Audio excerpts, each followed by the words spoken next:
We're the Chews, and we travel to over 60 countries traveling on a budget. Every year, we treat ourselves to an ultra-luxury trip to a far-off, remote destination. One of the questions we get asked the most is, which one would you prefer, Maldives or Bora Bora?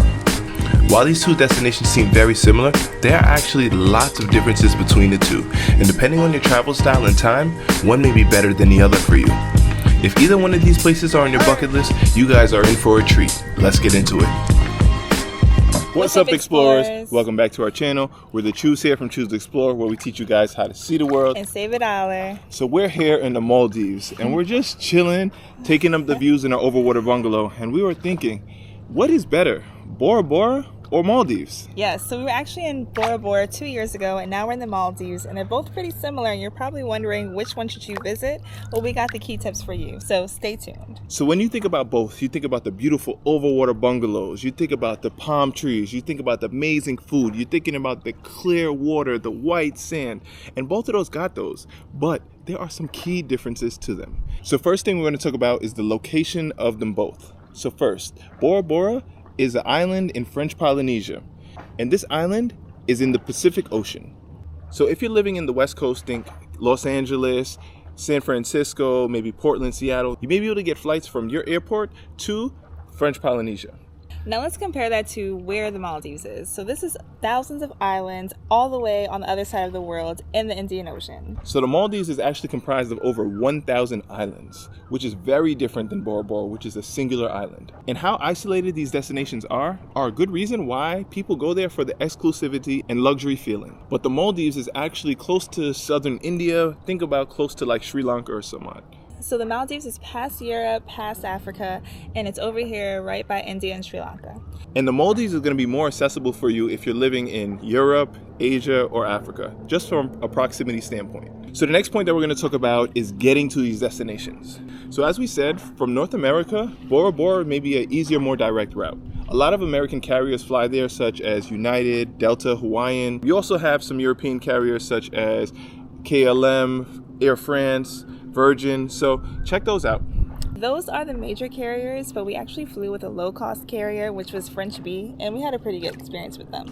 So being a low-cost carrier, we were able to save a lot of money by flying with French Bee, especially if you can travel light and lower your cost in baggage fees. From the West Coast to French Polynesia, it's going to be, give or take, 8-9 hours to get there, so it still is a pretty long flight. So comparatively, going to the Maldives, there are major carriers that fly there, but they're not the same U.S. airlines. Yes, so think about Qatar Airways, think about Emirates, think about Turkish Airlines. Those are going to be the major airlines. Think more Asian, more European airlines that are going to fly to the Maldives. But if you want to see the world and save $1, do what we did as well, and we flew another low-cost carrier, which is Wizz Air. Now, we took a Wizz Air flight from Abu Dhabi all the way to Maldives to get here, and our flight was under $100 per person. Now, if you travel light and you don't bring any checked bags, you will save a lot of money and you'll still have the same amazing experience here in the Maldives. So now this is really important to know. So even though you're flying to Maldives or to French Polynesia, the first stop is usually not your last stop. So definitely be mentally prepared for a long travel day. So as we stated earlier, Bora Bora is an island in French Polynesia. All international flights are going to fly into Tahiti first, and then from Tahiti, you can either take another flight or you can take a really long ferry to get to Bora Bora. And that's going to be really similar to the Maldives, where all international flights is going to get into Malé, which is the capital city and the main island. And then from there, you can either take a seaplane, which is a crazy experience where basically you fly on the water and you arrive on the water. It's going to be really small planes and just a cool, interesting experience. We'll give you more tips on that later, though. Or depending on how far away your island is, you may be able to take a ferry or a speedboat that'll take you directly to your resort from the main island. So one thing to note about both the plane from Tahiti to Bora Bora and the seaplane from Malé to your resort is that's an additional expense that you have to think about. So most people think that you book your international travel and hey, I'm done. But no, there's still more that you have to book in order to get to your final destination. And another thing we want to tell you guys is that seaplane and that flight from Tahiti to Bora Bora are not cheap, particularly that seaplane. So we are staying at a beautiful resort right now that we're going to talk to you guys about in a little bit. But that seaplane was over $500 per person. And that's not uncommon here. And that additional flight from Tahiti to Bora Bora was an additional about $300, and that was 2 years ago. So with inflation and everything, it may be even more now. And for those expensive prices, you might think that these are like long flights. However, they're very short flights. They're small planes and short flights. Yeah, our flight from Tahiti to Bora Bora was under an hour, and the same thing from Male to our resort were under an hour. So really short flights. And even though these are the short, small flights, there's one key difference between the two of them. So the seaplane is going to be like 7 to 10, maybe 15 seaters. The flight from Tahiti to Bora Bora, there are two main carriers from what I remember. One is Air Moana, which I believe, if you want to see the world save $1, is cheaper. And they also have Air Tahiti. Those flights are going to have maybe 40, 50 passengers, so it's going to be bigger planes. So if you are nervous about flying, the bigger plane may make you feel more secure. So now let's get into the island layout for each of these. So Bora Bora has one main island, which is going to be Vaitape, and that's where your flight is going to land. So there's going to be one main island, and then there's going to be separate atolls and reefs where the resorts are going to be staying. And they're going to be real close, real proximal to the main island, which is Vaitape. Now, Maldives is going to be very different, where there are over 1,000 islands in the Maldives and over 150 resorts. It is not uncommon to have a private island with just that one resort on that island. So that means when you're on that island in the Maldives, you're pretty much stuck there. And that's not bad, especially to have views and amazing experience like this. I can't complain about being stuck somewhere like that. Now, if you do want to see the world and save $1, Bora Bora may be a good option because while the resorts are going to be very expensive, you may be able to get off the resort to the main island of Vaitape, where you can get more affordable restaurants, souvenirs, activities, and things like that. You can get a more local experience off the resort in Bora Bora. So similarly in the Maldives, you can have a more local experience in the city of Male as well as in Male, those islands, and we have our full experience linked up top or in the description below.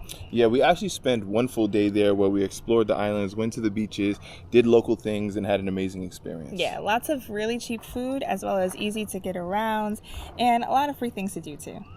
However, once you get to your resort in Maldives, it's not very easy to get right back to the local life.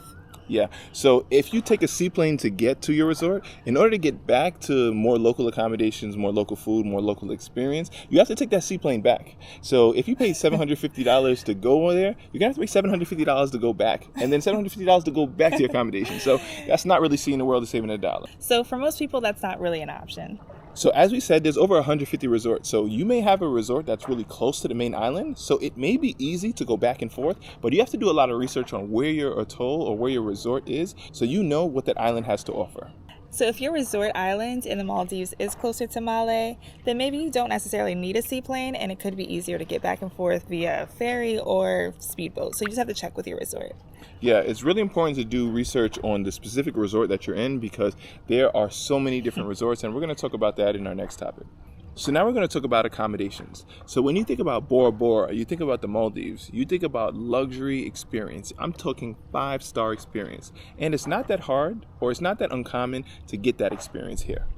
So Bora Bora being one singular island, there are only about 7 or I would say less than 10 resorts that are on the surrounding atolls that give you that luxury experience.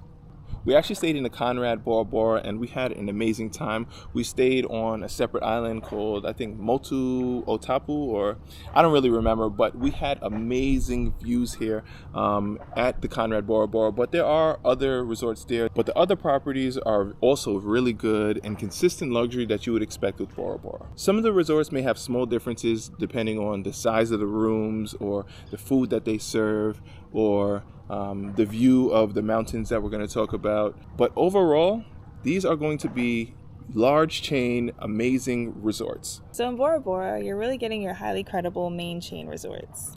So think about what you would expect from Hilton, Marriott, Le Méridien. These are the hotels that have resorts in Bora Bora. Yes, very high standards.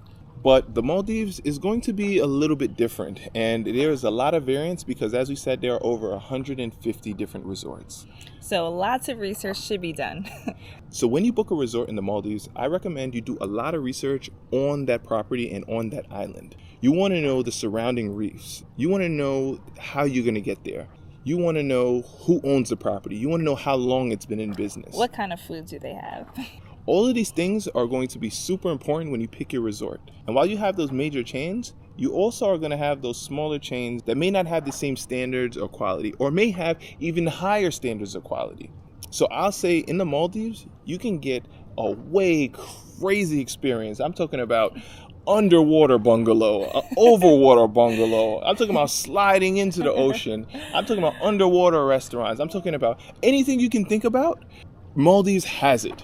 Somewhere on one of those islands. Yeah. But I will also say Maldives could be more budget friendly, and they could have more low cost accommodations that could accommodate someone who wants to go to the Maldives but doesn't necessarily want to spend all of that money in a resort.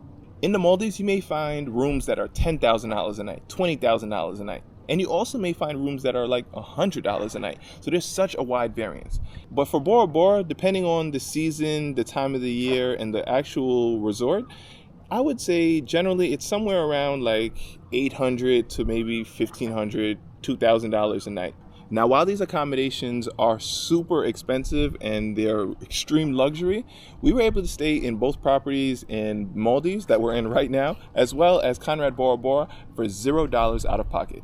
And we were able to do this with credit card points and rewards. So if you want more tips on how to use credit card points responsibly to get travel like this, we have a few blogs on choosetoexplore.com for you to check out to help you out. But if you want to know specifically on how we were able to stay in Bora Bora for $0 a night, you can actually buy our Bora Bora travel guide. That's linked in the description below. And the same thing for our beautiful stay here in the Maldives and our Maldives travel guide as well. Also talking about flights, we were able to fly one way both to Bora Bora and Maldives with a low-cost carrier. And on the way back, we were able to utilize credit card points and travel redemptions in order to fly the other route for significantly lower costs. So while we were flying in our seaplane all the way to the Maldives resort that we're in right now, we actually got to see a whole bunch of other different islands in the Maldives and their resorts, and it was really surprising to see just how flat they were. And actually, Maldives is the flattest country in the whole world. Like, crazy. But when we were in that seaplane, looking down and seeing the different colors of water, seeing the resort, seeing the palm trees, seeing the marine life, man, I'm not going to lie, the Maldives is stunning. It's top tier. Yes. But this definitely contrasts to Bora Bora, and one of the main reasons why we decided to go to Bora Bora first. Yeah, so Bora Bora actually has more dramatic views because of the mountains. So Mount Otamanu is there, and it's gorgeous. So definitely not as flat as the Maldives. But with those dramatic mountain views, I will say that Bora Bora has some of the most beautiful sunrises and sunsets right over the mountains that I've seen anywhere in the world. But honestly, Maldives, the sunrises and sunsets here are gorgeous too. It's just not the mountain view, that's all.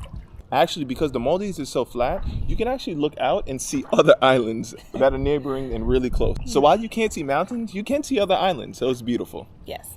Now the beaches for Maldives and Bora Bora are very comparable. You're going to have the very soft white sand, the very clear water with all the different hues of blues. So with that, I would say they're very equal. Especially if you're staying on a resort, you're going to have an amazing experience on those beaches, and they're going to do a great job of trying to maintain the beach and the surrounding areas. Yes, that goes for both Bora Bora and the Maldives. However, while the white sand beaches and the beautiful shades of blue are amazing in both of them, the marine life could be a little bit different as well. So now we're going to talk about one of the main reasons why people want to go to both Bora Bora or the Maldives, and that's going to be about the water and the marine life. Now, both of these are going to have amazing water. I'm talking about 70 shades of blue. I'm talking about boat rides. I'm talking about all the marine life, the fish, the corals. Both of them are going to have so much diversity. And the clearest water you could ever imagine.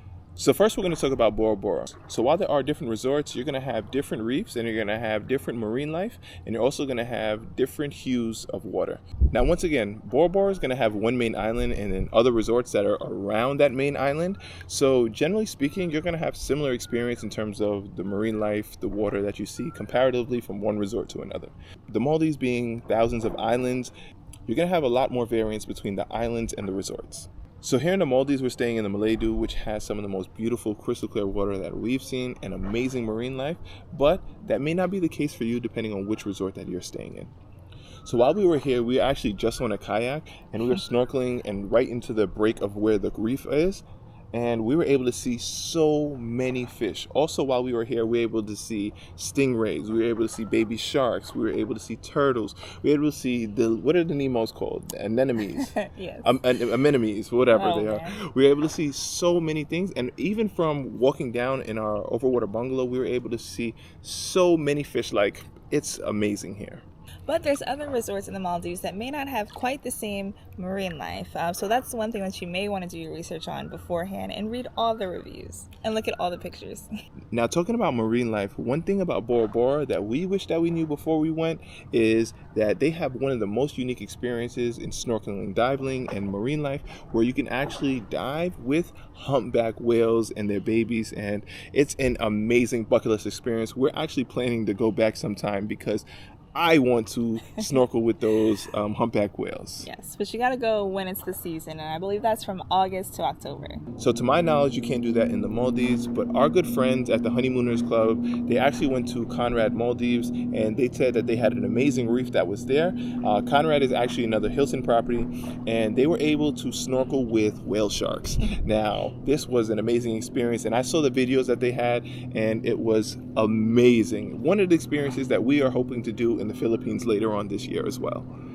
And if you're anything like me, you're a safety girl. So luckily for you, the resorts typically do provide you with snorkel equipment as well as a life jacket. So you don't have to be too scared out there in the ocean because you are right there in the middle of the ocean. I mean, it's an overwater bungalow, so the purpose of it is to be over the water, right? All right, so now we're going to talk about local cuisine in both the Maldives and Bora Bora. So in both of these destinations, majority of the people who come to these islands are going to be international guests. So in our experience in the resorts that we visited, a lot of food that they serve and they provide to the guests is going to be international as well.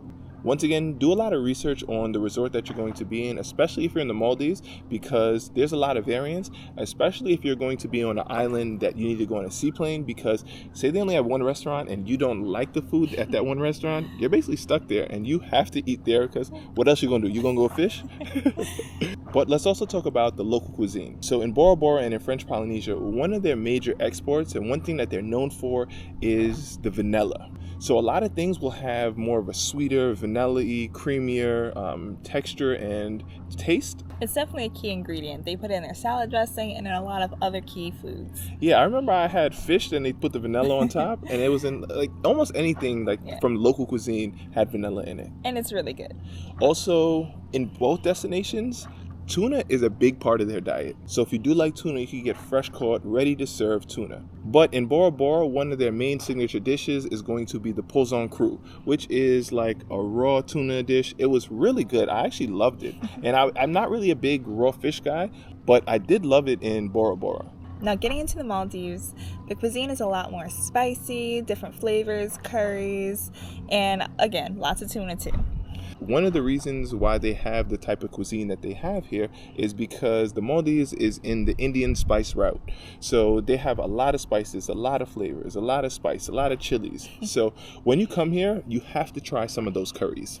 And also, I do want to note that in our resort in the Maldives, we're able to try tons of local fruit that we haven't really seen in a lot of different places, especially for breakfast today. So we had the mangosteen, we had the rambutan, we had the langon, we had the sapodilla, we had a red banana today. We had the wood apple, yeah. Which... Oh yeah, the wood apple is no good. Maybe we shouldn't try the wood apple, but everything else was very good. Yeah. Another thing that you want to know is in the Maldives, I tend to see a lot of resorts that are actually all-inclusive, which is something that I personally have not seen in Bora Bora. Do your own research and make sure of that. But in the Maldives, you could go to a resort and have all your food and all your drinks included, which could actually save you a lot of money. So in the Maldives, the food packages could be something like full board, where they include breakfast, lunch, and dinner, or half board, which is breakfast and dinner, which is what we actually have here in Meladu. And actually, half board is not bad at all, because once you have a late breakfast and then you have an early dinner, you're pretty much good for the day. So that can actually save you some money if you do half board versus full board. Also, another thing to note is that full board is different than all inclusive, and you really need to check that with your resort, because sometimes full board does not include drinks. So you could think that you're getting everything there, but it's different than all-inclusive. So look at the specifics of your resort. Yes, because drinks could be an additional cost. Now, actually, while we're talking about drinks, that made me think about another key difference. In the Maldives, it's actually a Muslim country, so alcohol in the Maldives actually is prohibited. But each island has their own rules and regulations. So for instance, if you're visiting Malé, you will need to cover up. You can't really wear bikinis to the beaches unless it's specifically a bikini beach, and you just have to be very respectful and be mindful of that. But once you get to the resort, they do have different rules, so definitely check with your resort to see what they do allow and don't allow. So as you can see here, we are allowed to wear pretty much whatever we want. And when it comes to Bora Bora, there were no restrictions on what you can wear. So just check with your resort, especially in the Maldives, to make sure that you'll be comfortable and appropriate. So next thing that we're going to talk about is the best time to visit. So the best time to visit the Maldives would be the dry season, and that usually runs from January to March. However, we're here in March and it wasn't completely dry. We did have some rainy days. So checking our phone every day and reading the forecast, they don't know nothing over there, because they will say that it's a clear day. I mean, today they said it was a rainy day, and just look at this. It's so clear. And yesterday they said that it was going to be a clear day and it rained. And even though we're in dry season, those weather people don't know anything. No, honestly, it's just you can't predict the weather, so all you can do is hope. But definitely you have a better chance of staying out of the rain and the monsoons by going during dry season. So actually in Bora Bora, the dry season is the opposite. So it's from May to October. And both of these destinations, the dry seasons are the peak seasons. So you may have more pricier time getting to these places during these times. But if you got a lot of money, you can do them both in the same year. Why have one honeymoon when you could have two, right? Both of them, their dry seasons are contrasting from each other. So do what y'all want with that information. So since these are such long trips, you might as well add some more trips to that trip. So because we had a lot of credit with Hilton, we knew that we wanted to stay at this resort in the Maldives. But flying 16 hours just for a 3, 4, 5-day trip, to us really didn't make sense. So we actually we went to Egypt first, then we went to Abu Dhabi and the UAE, then we went to Maldives, and after this we're going to Sri Lanka. So you can pack in a lot going to the Maldives. Now, Bora Bora is a Pacific island, and you can go to other Pacific islands, but it is pretty remote from other countries. On our trip, we actually went to other islands in French Polynesia. So we actually went to Tahiti, to Bora Bora, to Moorea, and we had an amazing time. During that trip, we actually spent 8 or 9 days, and we were able to do so much there. So which one should you choose, Bora Bora or the Maldives? I will say for me, if I had to decide, now listen, these both have a lot of similarities, but the dramatic mountains, the views, the water, the marine life, Bora Bora for me, that's my top in terms of luxury. For me, I'm choosing them both. Oh, the queen is indecisive. So there you guys have it. These are our top tips for deciding between Maldives and Bora Bora, or choosing them both. And we actually have this all written out for you in a blog article on choosetoexplore.com. So comment below and let us know which one of these you want to take us on, because we definitely can't wait to get back. I mean, actually, we're still here, but when you watch this, we won't be here anymore. So thank you guys for checking out our channel. Please be sure to like, comment, and subscribe. And we appreciate you guys, because you could be anywhere in the world, but you're here with us in the Maldives, and we truly appreciate that. So thank you guys. We'll check you guys on the next one.